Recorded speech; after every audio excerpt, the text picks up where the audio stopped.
وأقول في القرآن ما جاءت به آياته فهو الكريم المنزال وأقول قال الله جل جلاله والمصطفى الهادي ولا أتأول.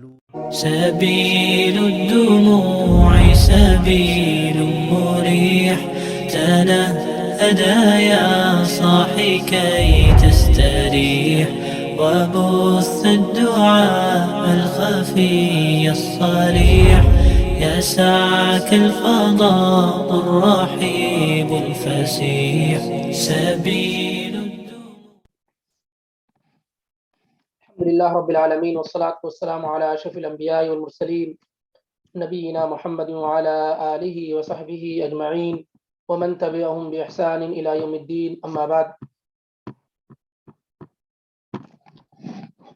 اللہ رب العالمین کے فضل و کرم اس کی توفیق سے ہم اور آپ نے پچھلے دنوں میں باب نواقض الوضو یعنی وضو کو توڑنے والی چیزیں، جن چیزوں سے وضو ٹوٹ جاتا ہے، ان میں سے چند چیزیں ہم اور آپ پڑھ چکے ہیں، اور یہ بتایا گیا تھا کہ چند چیزوں کو چھوڑ کر کے اکثر چیزوں میں علماء کے درمیان اختلاف موجود ہے، اور اس کی وجہ احادیث کا ان تک پہنچنا نہ پہنچنا، حدیث کا صحیح اور ضعیف ہونا، اور استدلال کرنے کے طریقے میں فرق ہونا ہے۔ اور یہ بھی بات ذکر ہوئی تھی کہ جو راجح ہوگا علماء کے یہاں، جس پر دلائل زیادہ مضبوطی کے ساتھ قائم ہوں گے، اسے آپ کے سامنے ذکر کیا جائے گا۔ تو کل کے درس میں ہم اور آپ نے پہلی حدیث میں پڑھا کہ ہلکی نیند یعنی ایسی نیند جس میں آدمی کے ہوش و حواس ختم نہ ہو جائیں، بیٹھے بیٹھے لیٹے لیٹے آدمی ہلکا پھلکا سو لیا، تو صحیح قول کے مطابق یہ نیند ناقض وضو نہیں ہے، وضو کو توڑتی نہیں ہے۔ کون سی نیند ناقض وضو کو توڑ دے گی؟ وہ نیند جب آدمی سو جائے اسے کچھ ہوش نہ ہو۔ اسی طریقے سے استحاضہ کے متعلق گفتگو ہوئی تھی، اور یہ بات واضح ہوئی تھی کہ استحاضہ کا خون یہ ناقض وضو ہے، اور جو عورتیں اس بیماری میں مبتلا ہیں اللہ تعالیٰ انہیں شفا دے، اور ساتھ ہی ساتھ یہ کہ وہ ہر نماز کے لیے وضو کریں گی۔ تیسری چیز، علی رضی اللہ تعالیٰ عنہ کی حدیث گزری جس میں مزی کا ذکر آیا، جو لسدار پانی، وائٹ کلر کا پانی ہے۔ عام طور سے کسی چیز کے بارے میں، ریلیشن وغیرہ کے بارے میں سوچنے سے یا اسی طریقے سے ریلیشن بنانے سے پہلے یہ پانی آتا ہے اور بھی ڈیزائر آتا ہے، پر مزی اور منی میں فرق یہ ہے کہ مزی پر صرف وضو واجب ہوتا ہے اور منی پر غسل واجب ہوتا ہے، اور منی جو ہے وہ بائی فورس آتی ہے، جبکہ مزی کے ساتھ ایسا نہیں ہے۔ تو مزی یہ ناقض وضو ہے، اتفاقی معاملہ ہے یہ۔ اور ایسے ہی ودی کا ذکر کیا گیا، یہ بھی وائٹ پانی ہے، لسدار پانی ہے، جو عام طور سے پیشاب کے آخری قطروں کے ساتھ یا اس کے بعد آتا ہے۔ یہ بھی کیا اس سے بھی وضو ٹوٹ جاتا ہے، وضو بنانا ضروری ہوگا۔ اس کے بعد کی جو روایت آئی تھی ہمارے پاس، وہ ہے عورتوں کو مس کر لینے سے، چھو لینے سے، یا اسی طریقے سے بوسہ وغیرہ لے لینے سے، کس کر دینے سے وضو ٹوٹتا ہے یا نہیں؟ تو صحیح قول اس سلسلے میں کہ وضو نہیں ٹوٹے گا، اور جو روایت آئی ہوئی تھی وہ روایت کیا ہے؟ ضعیف ہے، روایت ضعیف ہے۔ اور اصل یہ ہے کہ وضو ایک یقینی چیز ہے، اور یہ اسی وقت ٹوٹے گا جب اس کو توڑنے والی کوئی یقینی چیز صحیح سند کے ساتھ موجود ہو، اور ایسا نہیں ہے۔ اس لیے عورتوں کا چھونا وغیرہ یہ سب کیا ہے؟ ناقض وضو نہیں، وضو اس سے نہیں ٹوٹے گا، اس سے وضو نہیں ٹوٹے گا۔ بہت سارے لوگ اس طرح کی پریشانی میں مبتلا، جیسے وہ وضو کر کے گھر سے نکلے، مسافہ کر لیا، اب وہ بہت سارے لوگ جو یہ سمجھتے ہیں کہ اس سے وضو ٹوٹ جائے گا، کتنی بڑی مشقت ہے اور تکلیف ہے، یعنی ہر وقت آدمی کیا وضو بناتے رہ جائے گا؟ تو صحیح قول یہ ہے کہ وضو نہیں ٹوٹے گا۔ اس کے بعد کی روایت تھی ہوا خارج ہونے کے متعلق، تو بتایا گیا تھا کہ جب تک یقین نہ ہو جائے، اور یقین کی دو بڑی علامت نشانی پیش کی گئی تھی، ایک صوت کا، آواز کا ہونا، اور دوسرے اسمیل کا پایا جانا، یا اسی طریقے سے یا آپ کو یقین ہو جائے کسی اور طریقے سے کہ ہوا خارج ہو گئی، تو پھر آپ وضو کرنے کے لیے جائیں گے، نماز پڑھیں گے، ادروائز صرف شک کی بنیاد پر نماز نہیں توڑی جائے گی اور وضو کے لیے نہیں جایا جائے گا۔ اس کے بعد طلق ابن علی اور بسرا بنت صفوان کی روایت ذکر کی گئی تھی مس ذکر کے سلسلے میں، شرمگاہ کو چھونے کے سلسلے میں۔ تو اس سلسلے میں دونوں روایات کو پر عمل کرنے کی صورت یہ بنی ہے کہ طلق ابن علی کی روایت کا مطلب یہ ہے کہ اگر آدمی کپڑے کے اوپر سے شرمگاہ کو چھو لے، کپڑوں کے ساتھ چھو لے، تو وضو نہیں ٹوٹے گا۔ اور بسرا بنت صفوان کی روایت کا مطلب یہ ہے کہ کپڑوں کے بغیر آدمی اگر اپنی شرمگاہ چھو لے تو ایسی صورتحال میں اس کا وضو ٹوٹ جائے گا۔ یہی علماء کے قول میں سب سے راجح قول معلوم ہو رہا ہے، اس سے دونوں حدیث پر عمل ہو جاتا ہے۔ اب آئیے آج کی جو روایت ہے ان میں 4 چیزوں کا ذکر ہو رہا ہے۔ ایک وومیٹنگ، الٹی قے جس کو کہتے ہیں، دوسرا نکسیر جو ناک سے خون آتا ہے، تیسرا یہ ہے کہ کبھی کبھار پیٹ سے کھانے کی چیزیں منہ تک آ جاتی ہیں، باہر نہیں آتی، الٹی نہیں ہوتی ہے، وومیٹنگ نہیں ہوتی ہے، لیکن کچھ چیزیں یا پیٹ کا کچھ کھانے کا کچھ حصہ آ جاتا ہے اوپر تک۔ اور چوتھی چیز مزی ہے۔ تو مزی کے متعلق تو پہلے ہی بات گزر چکی ہے کہ مزی یہ اتفاقی طور پر وضو کو توڑنے والی چیز ہے۔ باقی جو 3 چیزیں ہیں، وومیٹنگ، نکسیر پھوٹنا، ناکوں سے خون کا آنا، اور اسی طریقے سے بسا اوقات کھانے کی چیزوں کا منہ تک پہنچ جانا، باہر آ گئی تو وومیٹنگ ہو گئی اور اس کا کچھ حصہ آ کر منہ میں واپس چلا جاتا ہے، تو اس کا کیا حکم ہے؟ صحیح قول یہ ہے کہ اس سلسلے میں کہ نہ وومیٹنگ سے نہ وومیٹنگ سے وضو ٹوٹے گا، نہ نکسیر پھوٹنے سے، ناک سے خون آنے سے، اور نہ ہی کھانے پینے کا کچھ حصہ منہ تک پہنچ آئے پھر واپس چلا جائے، اس سے وضو ٹوٹے گا، کیونکہ کوئی واضح روایت، کوئی صحیح روایت اس سلسلے میں ثابت نہیں ہے۔ اور اصل یہ ہے کہ آدمی باوضو ہے، پاک ہے، اور وضو کو توڑنے کے لیے ضروری ہے کہ کوئی مضبوط دلیل اس کے لیے موجود ہو۔ آئیے دیکھیں، یہ روایت حافظ ابن حجر رحمہ اللہ لے کر آئے ہیں۔ وعن عائشة رضی اللہ تعالی عنہا ان رسول اللہ صلی اللہ علیہ وسلم قال من اصابه قيء او رعاف او قلس او مدي فلينصرف فليتوضأ ثم ليبني على صلاته وهو في ذلك لا يتكلم، اخرجه ابن ماجه وضعفه احمد غيره۔ ام المؤمنین عائشہ صدیقہ رضی اللہ تعالی عنہا و ارضا سے روایت ہے، وہ کہتی ہیں کہ اللہ کے رسول صلی اللہ علیہ وسلم نے فرمایا کہ جس آدمی کو وومیٹنگ، الٹی، قے آ جائے، اور رعافن یا نکسیر پھوٹ جائے، ناک سے خون آ جائے، نوز بلیڈنگ ہو جائے اس کو، او قلسن یا منہ سے کھانے کی کچھ چیزیں منہ تک آ جائیں، او مدیون یا مزی نکل جائے، فلینصرف فلیتوضا، وہ نماز کی حالت میں ہو تو لوٹ جائے، یعنی وضو کے لیے جائے اور وضو کرے، ثم لیبنی علی صلاتہ، پھر وہ واپس آ کر وہیں سے شروع کرے جہاں سے اس نے چھوڑا تھا، وہو فی ذلک لا یتکلم، اور وہ اس دوران گفتگو کرنے والا نہ ہو، اس نے گفتگو نہ کی ہو۔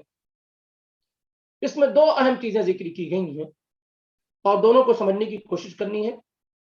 ایک تو یہ کہ روایت ضعیف ہے، ابن ماجہ نے اس روایت کیا ہے اور امام احمد اور دیگر لوگوں نے اس روایت کو ضعیف قرار دیا ہے، اور امام ابن ماجہ کے علاوہ دیگر جو محدثین ہیں قطب الستہ کے، امام ابو داؤد ہیں، ترمذی ہیں، نسائی وغیرہ ہیں، انہوں نے اس روایت کو ذکر نہیں کیا ہے، اس روایت کو ذکر نہیں کیا ہے۔ اسماعیل بن عیاش اس حدیث کے ایک راوی ہیں، ان پر کلام موجود ہے اور انہی کی وجہ سے روایت کیا ہے؟ ضعیف ہے، اور امام بوصیری وغیرہ نے بھی اس روایت کو ضعیف کہا ہے۔ اسی طریقے سے اسماعیل بن عیاش کے علاوہ جو اور چین آف نریٹر ہیں، انہوں نے روایت کرنے میں وہ الفاظ استعمال نہیں کیے ہیں جو بہرحال یہ گہری بات ہے، میں خلاصہ پیش کر دیا جائے کہ خلاصہ یہ ہے، سمرائز یہ ہے کہ حدیث کیا ہے؟ ضعیف ہے، قابل استدلال نہیں ہے۔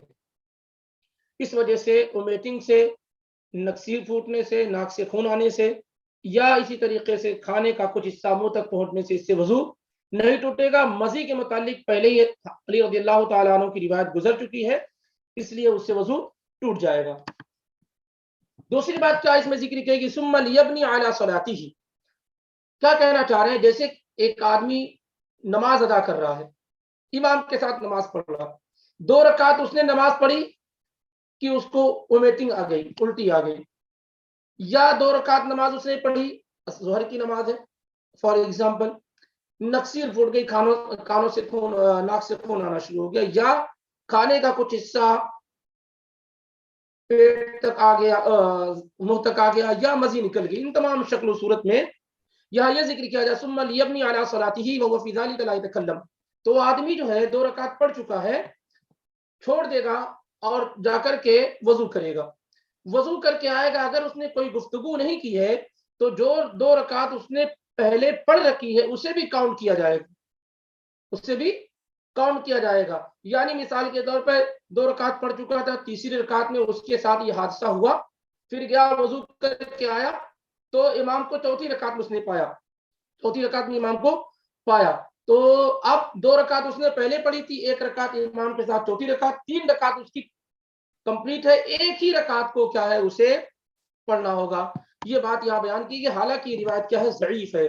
صحیح قول یہ ہے کہ اگر آدمی نماز کے دوران ہے اور اس کا وضو ٹوٹ جائے اور دوبارہ وضو کرنے کے لیے جائے، تو جب دوبارہ وضو کر کے آئے گا تو پھر وہاں سے نئی نماز اسٹارٹ ہوگی، اور جو اس نے پہلے پڑھ رکھا ہو تو ٹوٹ گئی، ختم ہو گئی، وضو کیا ہے؟ ختم ہو گئی۔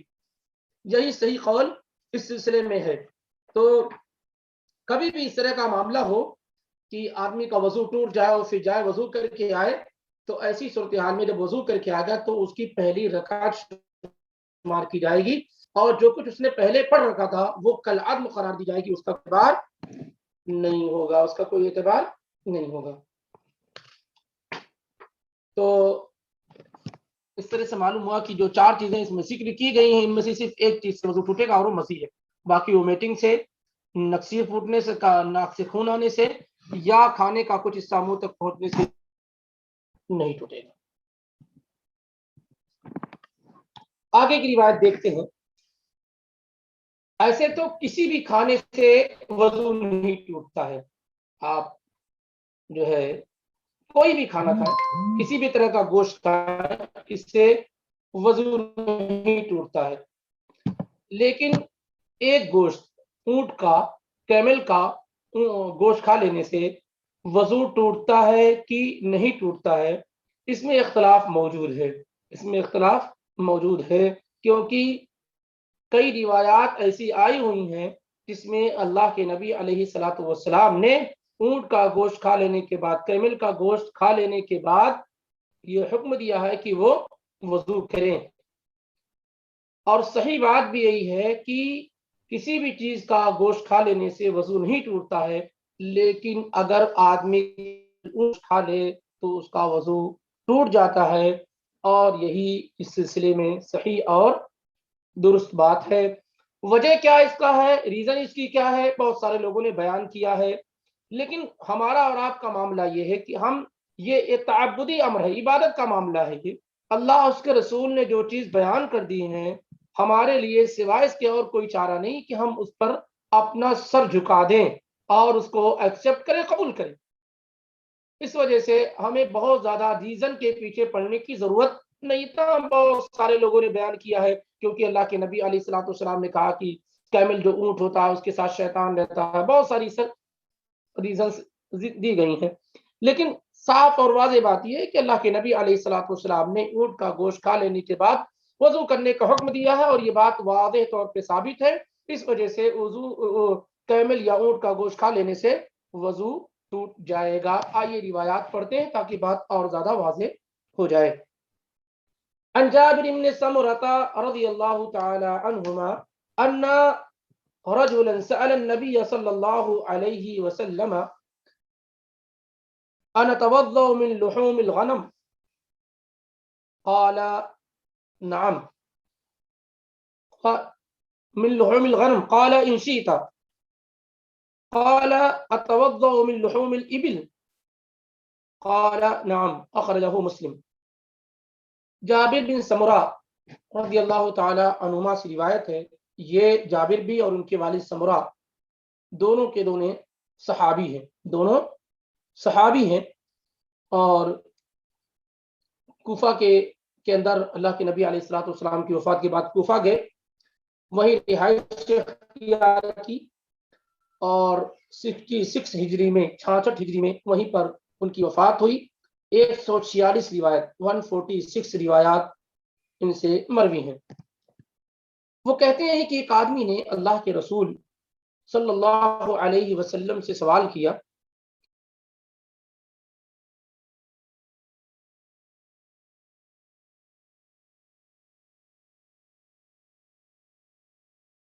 وضو کیا جائے گا؟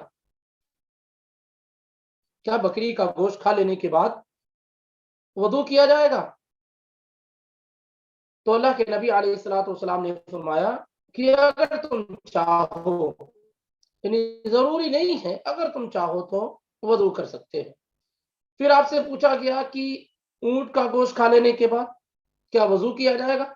تو آپ نے فرمایا کہ ہاں، اور اس حدیث کو امام مسلم نے روایت کی، حدیث نمبر 361 ہے۔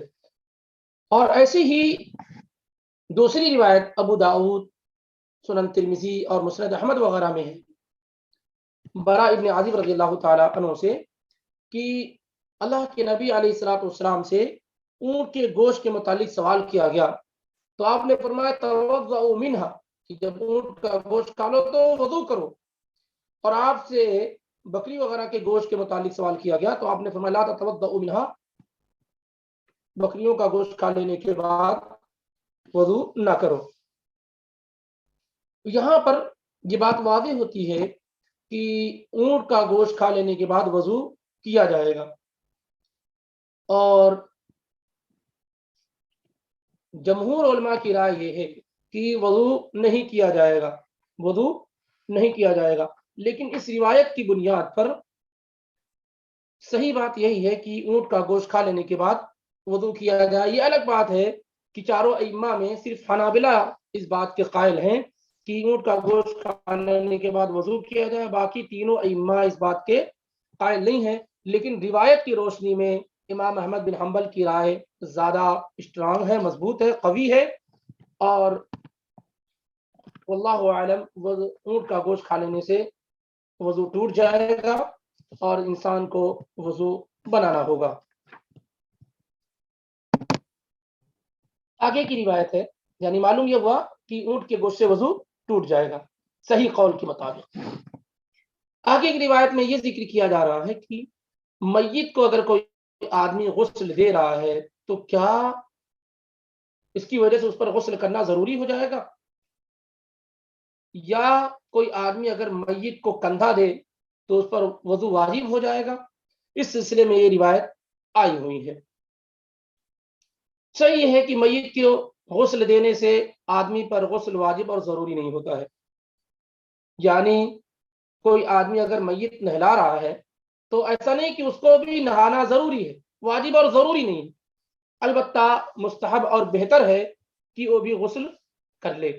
ایسے ہی جو میت کو کاندھا دے کر لے جا رہا ہے تو کیا اس کا وضو ٹوٹ جائے گا؟ صحیح ہے کہ وضو نہیں ٹوٹے گا، اگر کوئی آدمی چاہے تو وہ وضو بنا سکتا ہے، کیونکہ میت جو ہے وہ پاک ہے، میت جو ہے وہ پاک ہے، اس لیے اس کے اٹھانے سے وضو نہیں ٹوٹے گا۔ علماء نے زیادہ سے زیادہ یہ بات ذکر کی ہے کہ مستحب ہے کہ آدمی جو ہے وضو کر لے، مستحب ہے کہ وضو کر لے، لیکن اس کا وضو نہیں ٹوٹے گا، اور نہ ہی اسی طریقے سے غسل دینے کے بعد میت کو غسل کرنا ضروری ہے۔ حدیث دیکھتے ہیں۔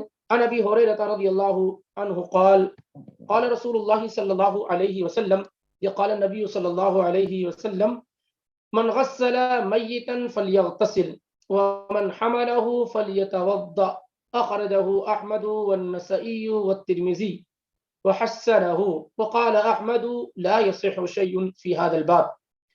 ابو ہریرہ رضی اللہ تعالی عنہ سے روایت ہے، وہ کہتے ہیں کہ اللہ کے رسول صلی اللہ علیہ وسلم نے فرمایا کہ جو آدمی میت کو غسل دے اسے غسل کرنا چاہیے، اسے غسل کرنا چاہیے، اور جو میت کو اٹھائے اس کو کندھا دے تو اسے وضو کرنا چاہیے۔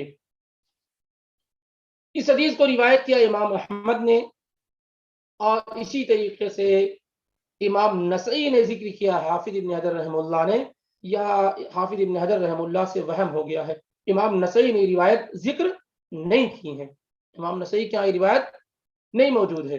البتہ امام ترمذی نے اسے روایت کیا ہے اور اسے حسن بھی قرار دیا ہے، اور امام احمد بن حنبل یہ مشہور امام ہے، 164 164 میں آپ کی پیدائش ہوئی ہے اور 241 میں آپ کی وفات ہوئی، 241 ہجری میں۔ یہ امام شافعی وغیرہ کے استاذ ہیں، زبردست عالم اور امام گزرے ہیں۔ وہ کہتے ہیں کہ اس سلسلے میں میت کو غسل دینے کے بعد غسل کرنے کے سلسلے میں یا میت کو اٹھانے کے بعد وضو کرنے کے سلسلے میں کوئی چیز بھی ثابت نہیں ہے۔ اس حدیث پہ کافی کلام بھی کیا گیا ہے، المہم یہ خلاصہ یہ کہ روایت قابل قبول ہے، لیکن اس کا مطلب یہ ہے کہ اگر کوئی آدمی میت کو غسل دے لیتا ہے تو اس پر غسل واجب اور ضروری نہیں ہوتا ہے، مستحب ہے، اگر وہ چاہے تو غسل کر لے۔ ایسے ہی جو میت کو کندھا دے اس کا وضو نہیں ٹوٹتا ہے، پر اگر کوئی کرنا چاہے تو کر سکتا ہے، وضو نہیں ٹوٹے گا۔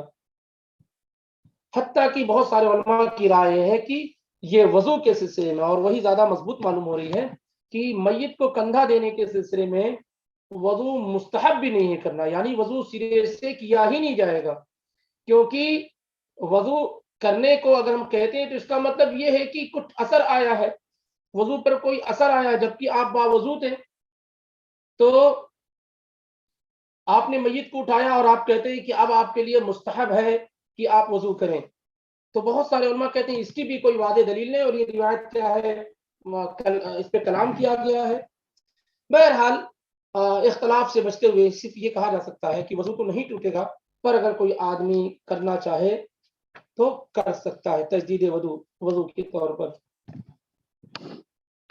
یہ سب مسائل اصل میں وہ ہیں جن میں عام طور سے اختلافات موجود ہوتے ہیں، اور جو راجح محسوس ہو رہا اللہ کی توفیق سے وہ آپ کے سامنے ذکر کیا جا رہا ہے۔ آگے کی روایت دیکھیں کہ کیا قرآن کو چھونے کے لیے باوضو ہونا ضروری ہے؟ کیا قرآن کو چھونے کے لیے یا قرآن پڑھنے کے لیے باوضو ہونا ضروری ہے؟ اس سلسلے میں روایت ذکر کی گئی ہیں، اس مسئلے میں بھی اختلاف موجود ہے۔ اور آگے بات یہ ہے کہ قرآن چھونے کے لیے یا قرآن کو پڑھنے کے لیے باوضو ہونا ضروری نہیں ہے، البتہ بہتر ہے، مناسب ہے، مستحب ہے، لیکن ایسا نہیں کہ کوئی آدمی اگر وضو سے نہیں ہے تو قرآن چھو نہیں سکتا ہے یا قرآن پڑھ نہیں سکتا ہے۔ صحیح یہ ہے کہ وہ قرآن کا پڑھنا چھونا اس کے لیے جائز اور درست ہے، اور البتہ بہتر ہے کہ قرآن وضو کے ساتھ پڑھے اور چھوئے۔ اور اس سلسلے میں جو روایات آئی ہوئی ہیں اس پہ وہ روایات میں کلام ہے، بہت سارے علماء نے ضعیف قرار دیا ہے، دوسرے یہ ہے کہ اس کا معنی وضو کا بیان نہیں کیا گیا۔ آئیے روایت پڑھتے ہیں۔ وعن عبداللہ بن ابی بکر رحمہ اللہ ان فی الكتاب الذي كتبه رسول الله صلی اللہ علیہ وسلم لعمر بن حزم الا يمس القرآن الا طاهر، رواہ مالک مرسلا ووصله النسائی وابن حبان وهو معلول۔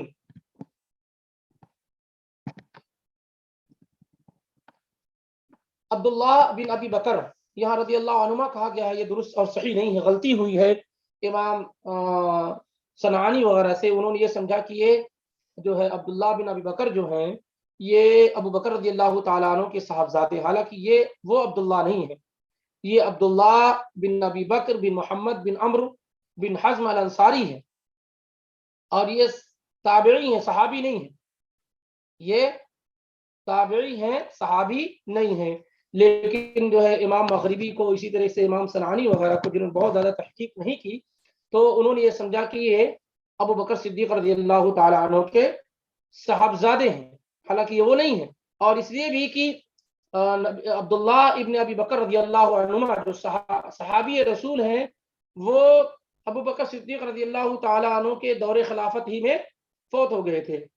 تو یہ ایک تابعی ہیں، عبداللہ بن ابی بکر بن محمد بن عمرو بن حزم الانصاری، اور ان کی وفات جو ہے 135 ہجری میں یا 130 ہجری میں ہوئی ہے، 135 یا 130 ہجری میں ہوئی ہے۔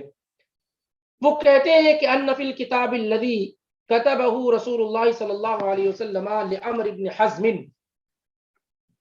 کہ وہ کتابچہ، وہ لیٹر، وہ بات جو اللہ کے نبی علیہ الصلوۃ والسلام نے عمر ابن حزم کے لیے لکھی تھی۔ اللہ کے نبی عمر ابن حزم یہ صحابی رسول ہیں، انصاری صحابی ہیں، غزوہ خندق وغیرہ میں شریک رہے۔ اللہ کے نبی علیہ الصلوۃ والسلام نے نجران میں، جو پہلے یمن کے اندر تھا، اب سعودی اور یمن کا بارڈر لگتا ہے، بالکل بارڈر لگتا ہے نجران، وہاں یہودی، وہاں عیسائی بہت تھے۔ تو اللہ کے نبی علیہ الصلوۃ والسلام نے عمرو ابن حزم رضی اللہ تعالی عنہما کو وہاں کا گورنر بنا کر کے بھیجا تھا سن 10 ہجری میں، اور ان کو سنتوں کے متعلق، زکوٰۃ وغیرہ کے متعلق، فرائض کے متعلق، دیات کے متعلق کسی کا قتل وغیرہ ہو جائے تو آپ صلی اللہ علیہ وسلم نے پوری معلومات لکھ کر کے دی تھیں۔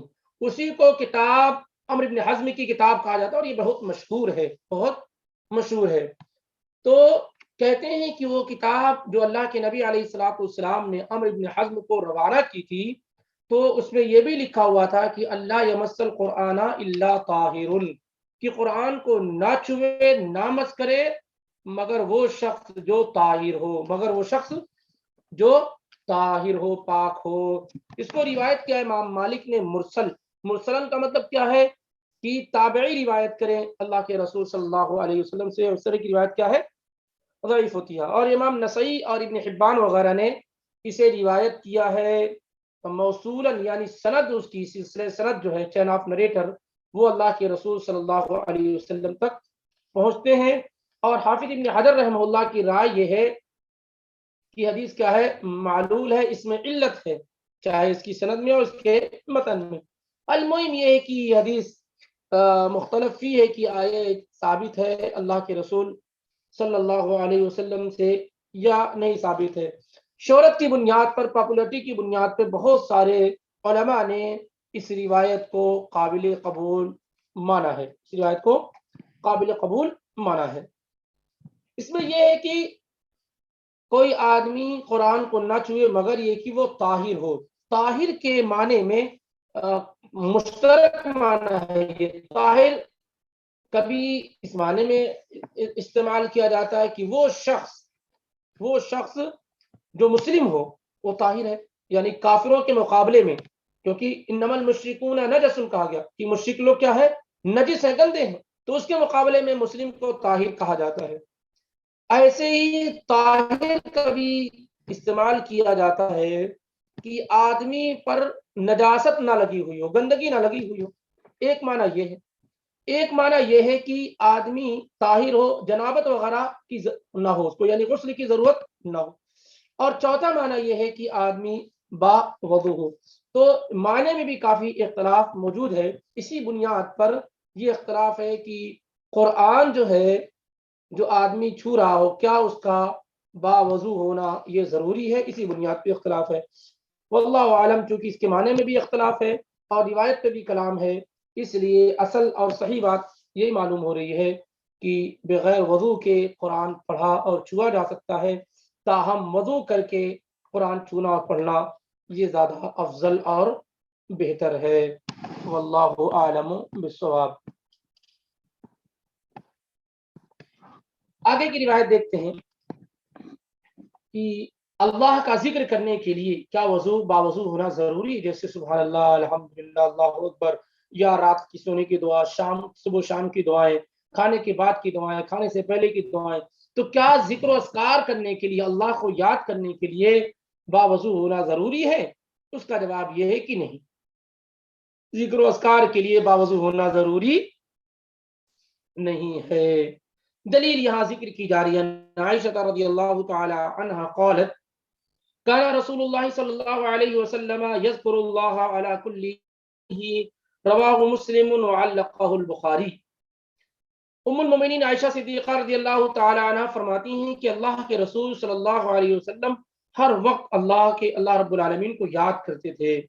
اللہ کے نبی علیہ الصلوۃ والسلام ہر وقت اللہ رب العالمین کو یاد کرتے تھے، یعنی تسبیح ہے، تحمید ہے، تہلیل ہے، تکبیر ہے، استغفار ہے، قرآن کی تلاوت ہے، یہ ساری کی ساری چیزیں کیا ہے، ہر وقت آپ صلی اللہ علیہ وسلم کرتے رہتے تھے، آپ صلی اللہ علیہ وسلم کرتے رہتے تھے۔ اس کو امام مسلم نے روایت کیا ہے اور امام بخاری نے تعلیقاً روایت کیا۔ اس سے پہلے تعلیق کا معنی گزر چکا ہے کہ تعلیقات بخاریوں، یعنی جس کو امام بخاری رحمہ اللہ بیچ میں کہیں سند چھوڑ کر کی روایت کریں، یعنی اپنے ڈائریکٹ کہیں اللہ کے رسول صلی اللہ علیہ وسلم سے یا کسی صحابی سے اس طریقے سے، تو ساری روایت کیا ہے، معلق ہوتی ہے، جس میں ایک دو یا اس سے زیادہ راوی کیا ہے، ساقط ہوں۔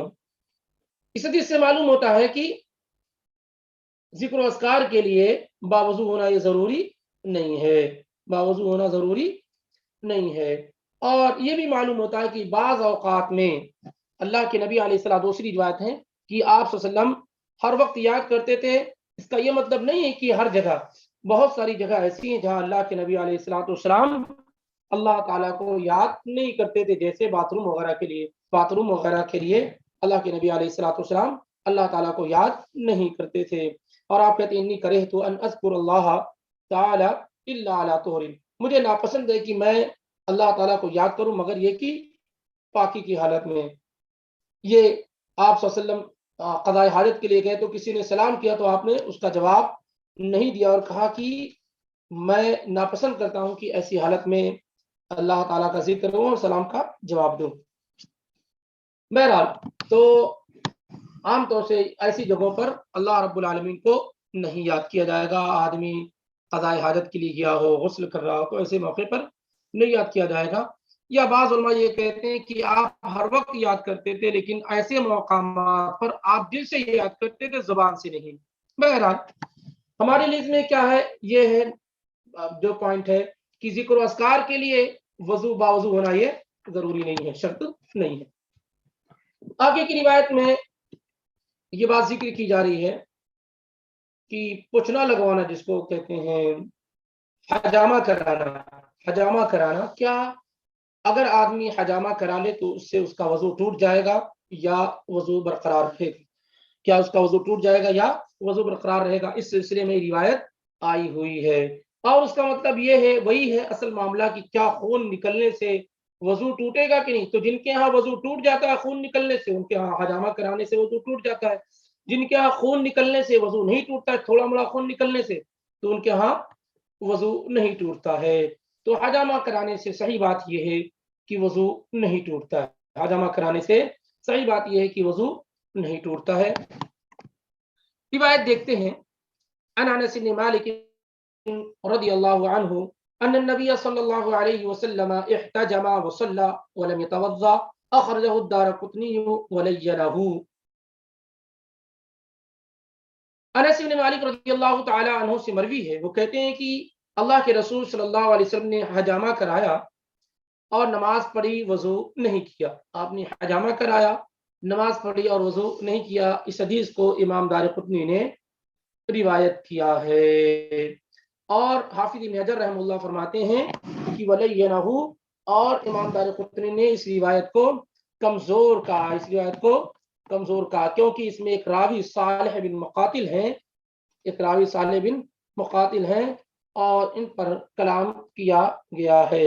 صحیح بات یہی ہے کہ حجامہ کرانے سے جو ہے وضو نہیں ٹوٹے گا، حجامہ کرانے سے وضو نہیں ٹوٹے گا۔ واللہ اعلم بالصواب۔ آگے کی روایت دیکھتے ہیں. وعن معاویہ رضی اللہ عنہ قال قال رسول اللہ صلی اللہ علیہ وسلم العین وقاء السہی فإذا نامت العینان استطلق الوقاء. رواہ احمد والطبرانی وزاد ومن نام فلیتوضأ. وهذه الزيادة في هذا الحديث عند أبي داود من حديث علي دون قوله استطلق الوقاء وفي كلا الإسنادين ضعف. ولأبي داود أيضا عن ابن عباس رضي الله تعالى عنهما مرفوعا إنما الوضوء على من نام مضطجعا وفي إسناده ضعف أيضا. یہ جو روایت ہے یہ اس سے پہلے ہم پڑھ چکے ہیں کہ نیند ناقض وضو ہے کہ نہیں، نیند سے وضو ٹوٹتا ہے کہ نہیں ٹوٹتا ہے. تو اس میں یہ بتایا جا رہا ہے کہ ان روایات کا خلاصہ یہ ہے کہ اگر گہری نیند میں ہے آدمی تو ایسی صورتحال میں کیا ہے، اس کا وضو ٹوٹ جائے گا، اس کا وضو کیا ہے، ٹوٹ جائے گا. دیکھیں روایات پڑھتے ہیں. اس حدیث کے راوی معاویہ رضی اللہ تعالیٰ عنہ، معاویہ بن ابو سفیان رضی اللہ عنہما ہیں. ابو عبد الرحمن آپ کی کنیت ہے، کاتب وحی ہیں، کاتب وحی ہیں، اور نبی علیہ الصلوۃ والسلام کی بعثت اور آپ کی نبوت سے 5 سال پہلے پیدا ہوئے، اور فتح مکہ کے موقع پر انہوں نے اور ان کے والد ابو سفیان نے دونوں نے اسلام قبول کیا. اور یہ بھی کہا گیا ہے کہ امیر معاویہ رضی اللہ تعالی عنہ نے اس سے پہلے ہی اسلام قبول کر لیا تھا. اور آپ امیر المؤمنین ہیں. حسن ابن علی رضی اللہ تعالی عنہما کے خلافت سے دستبردار ہو جانے کے بعد سن 40 ہجری میں آپ جو ہے امیر المؤمنین بنائے گئے، اور آپ سے بادشاہت کا دور شروع ہوا. اور بادشاہت جتنی بھی دنیا میں کی گئی ہے ان میں سب سے بہتر لم یکن من ملوک المسلمین ملک خیر من معاویہ. ابن تیمیہ رحمہ اللہ فرماتے ہیں کہ مسلمانوں کے بادشاہوں میں کوئی بھی بادشاہ امیر معاویہ رضی اللہ تعالی عنہ سے بہتر نہیں.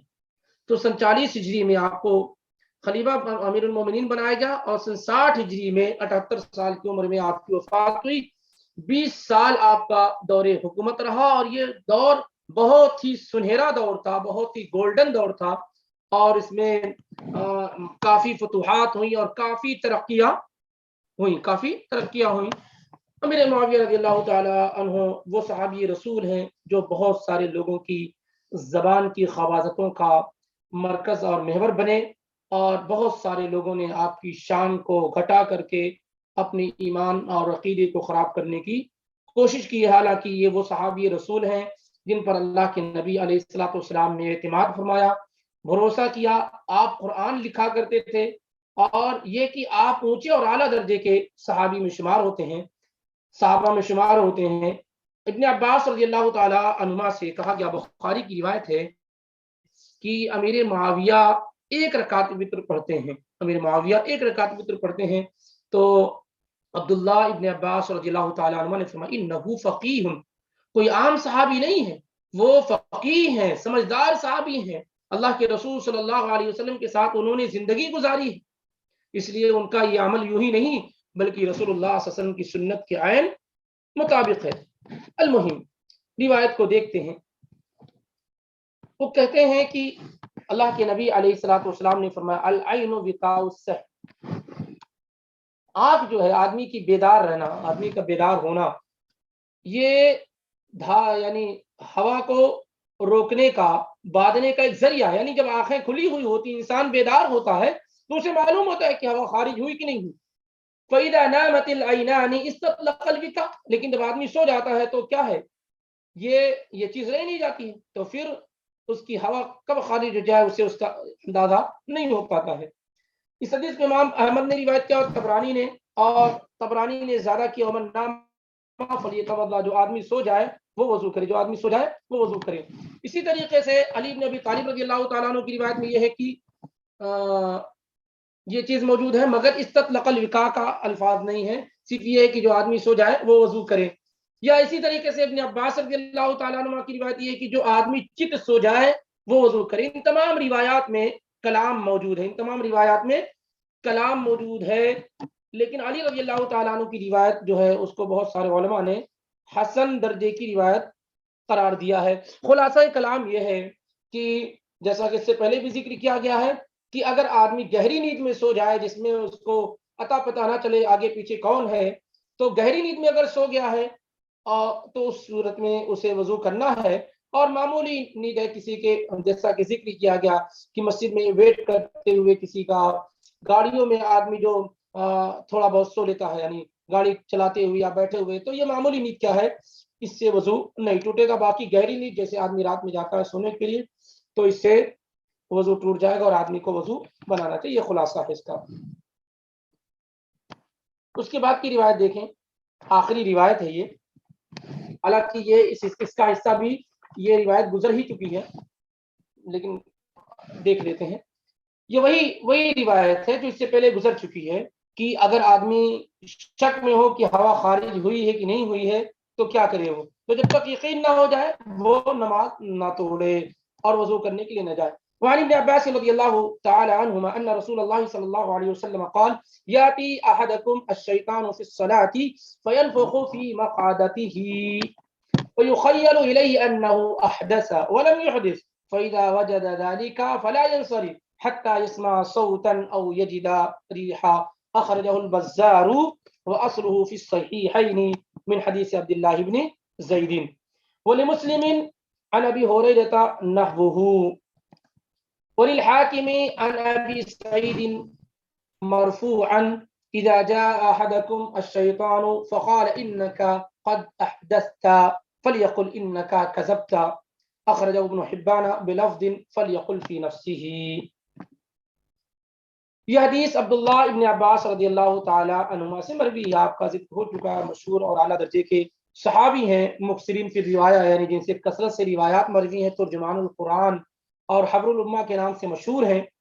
آپ کہتے ہیں کہ اللہ کے رسول صلی اللہ علیہ وسلم نے کہا کہ تم میں سے کسی کے پاس شیطان آتا ہے جب وہ اپنی نماز میں ہوتا ہے، تو شیطان آتا ہے، یعنی جب آدمی نماز پڑھتا ہے تو شیطان آتا ہے، فَيَنْفُخُ فِي مَقْعَدَتِهِ، تو اس کے پچھلے حصے میں پھونک مار دیتا ہے۔ کیا کرتا ہے؟ پھونک مار دیتا ہے۔ پھر اسے لگتا ہے کہ اس کا وضو ٹوٹ گیا۔ کیا لگتا ہے نماز پڑھنے والے کو؟ کہ اس کا وضو ٹوٹ گیا، کیونکہ شیطان کرتا ہی یہ سارا کام کرتا رہتا ہے، تو اسے لگتا ہے کہ اس کا وضو ٹوٹ گیا، حالانکہ اس کا وضو نہیں ٹوٹا ہوتا ہے۔ تو اللہ کے نبی علیہ الصلوۃ والسلام نے فرمایا جب کسی کے ساتھ یہ معاملہ ہو فلا ينصرف، تو نہ لوٹے، یعنی صرف شک کی بنیاد پہ شیطان پھونک مارا ہے اور شک ہو گیا کہ آپ کا وضو ٹوٹ گیا ہے تو آپ مت لوٹیں، حتی يسمع صوتا او يجد ريحا، یہاں تک کہ آپ ساؤنڈ کو، آواز کو یا اسمیل کو محسوس کر لیں۔ اسے بزار نے روایت کیا ہے، اور یہ اصل حدیث جو ہے یہ عبداللہ بن زید سے بخاری اور مسلم میں موجود ہے، لیکن اس میں اس بات کا ذکر نہیں ہے کہ شیطان پھونک مارتا ہے، اس کا ذکر نہیں ہے۔ اسی لیے حافظ ابن حجر رحمہ اللہ نے عبداللہ ابن زید رضی اللہ تعالی عنہ کی روایت کو نہ لا کر کے بزار کی روایت ذکر کی ہے، کیونکہ اس میں کچھ اضافی چیزیں ہیں کہ شیطان جو ہے انسان کے پیچھے کے حصے میں پھونک مارتا ہے، جس سے انسان کو احساس ہوتا ہے کہ اس کا وضو ٹوٹ گیا ہے، بس وہی چیز ہے کہ شک کی بنیاد پہ آدمی وضو کرنے کے لیے نہیں لوٹے گا۔ اور امام مسلم نے بھی اسی طرح سے روایت کیا، البتہ امام حاکم نے ابو سعید الخدری رضی اللہ تعالیٰ عنہ سے روایت کیا۔ ابو سعید الخدری کا ذکر بھی ہو چکا ہے، سعد بن مالک بن سنان آپ کا نام ہے، 1170 روایات آپ سے مروی ہیں اور اعلیٰ اونچے درجے کے صحابی ہیں۔ وہ کہتے ہیں کہ اللہ کے نبی علیہ الصلوۃ والسلام نے فرمایا کہ جب تم میں سے کسی کے پاس شیطان آئے اور کہے کہ انک قد حدثت، کیا کر رہے ہو، تمہارا تو وضو ٹوٹ گیا ہے، اور آ کر کہے شیطان، یعنی محسوس کرے اس انسان کو، فیل ہو کہ اس کا وضو ٹوٹ گیا ہے، تو اسے کہنا چاہیے کہ انک کذبت، تم جھوٹ بول رہے، میں بوضو ہوں، میرا وضو نہیں ٹوٹا ہے۔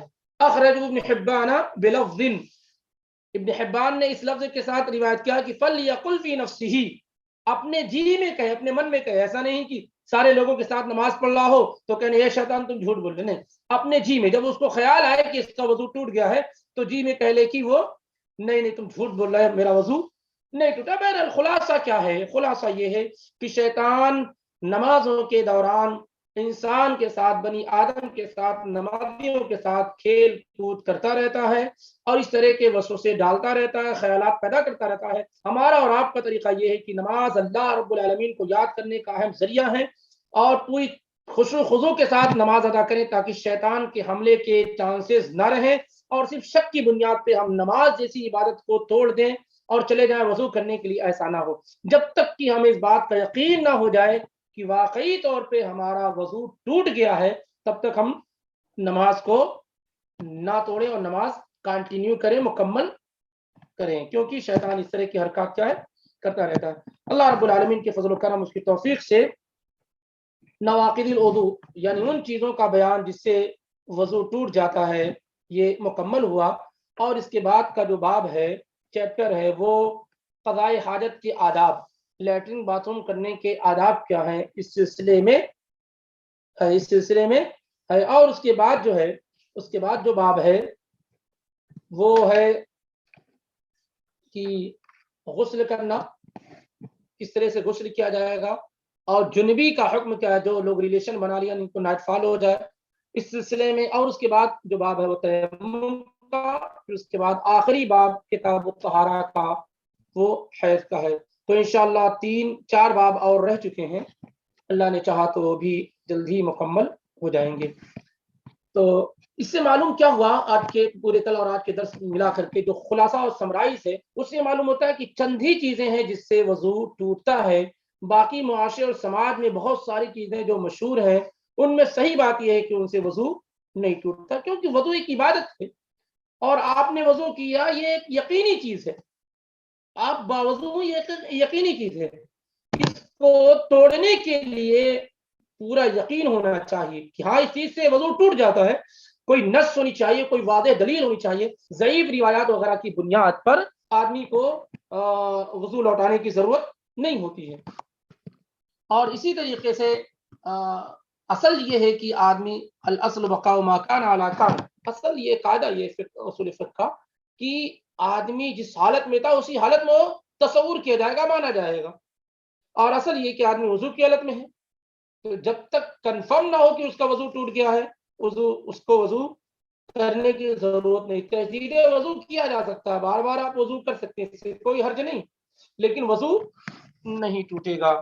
بہرحال تو یہ چند چیزیں جو ذکر کی گئی، جیسے مثال کے طور پر بول و براز ہے، پیشاب کا کھانا ہے، یا وہ تمام چیزیں جو ان دو راستوں سے نکلتی ہیں، جیسے ہوا کا خارج ہونا، مزی کا، منی کا، ودی کا نکلنا، یہ سب ناقض وضو، استحاضہ ہے، یہ سب ناقض وضو ہیں۔ البتہ صرف یہ بتایا گیا تھا کہ جو عورت کی آگے کی شرمگاہ سے جو بسا اوقات ہوا جو خارج ہوتی ہے، اس میں صحیح یہ ہے کہ وہ نارمل ہوا ہوتی ہے، اس سے وضو نہیں ٹوٹے گا، اکثر علماء کی رائے یہ ہے۔ باقی یہ ہے کہ اونٹ کا گوشت کھا لینے سے صحیح قول کے مطابق وضو ٹوٹ جائے گا، گہری نیند اگر ہے تو اس سے وضو ٹوٹ جائے گا۔ باقی یہ ہے کہ ہلکی پھلکی نیند ہے، یا اومیٹنگ ہے، یا نکسیر پھوٹنا، یعنی ناک سے خون آنا ہے، یا کھانے کا کچھ حصہ منہ تک پہنچ جانا ہے، یا اسی طریقے سے کہیں سے خون جاری ہو گیا ہلکا پھلکا، اس سے سب تمام چیزوں سے کیا ہے، وضو نہیں ٹوٹے گا۔ اور اسی طریقے سے قرآن چھونے کے لیے بھی وضو باوضو ہونا شرط نہیں ہے، ضروری نہیں ہے، البتہ آپ یہ کہہ سکتے ہیں بہتر ہے، مستحب ہے، لیکن ضروری نہیں ہے۔ تب اللہ کی توفیق سے یہ باتیں ذکر کی گئیں، اور باقی جو بات ہے انشاءاللہ آئندہ دنوں میں باب و آداب قضاء الحاجہ، یہ آئندہ دنوں میں آپ کے سامنے پیش کی جائیں گی۔ اگر کوئی اہم بات ہو تو تیزی کے ساتھ پوچھا جا سکتا ہے، ورنہ یہاں اذان کا وقت بالکل ہو چکا ہے، یا پھر ایسا بھی ہو سکتا ہے کہ آپ گروپ پہ بھی ڈال سکتے ہیں۔ کوئی اہم چیز ہے تو پوچھی جا سکتے ہیں، نہیں تو انشاءاللہ آئندہ۔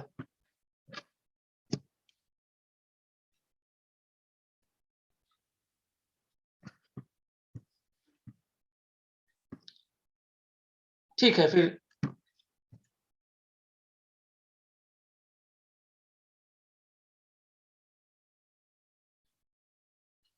البزار کے بارے میں بولیے۔ یہ جیسے مسند احمد ہے، امام احمد بن حنبل کی کتاب، ایسے مسند البزار ہے، مسند جو ہے البزار ہے، جو یعنی زبردست محدث گزرے ہیں، تو ان کا نام احمد البزار غالباً تھا۔ ان کی کتاب ہے یہ البزار. اور مزید جو ہے ان کے بارے میں اگر جانکاری چاہیے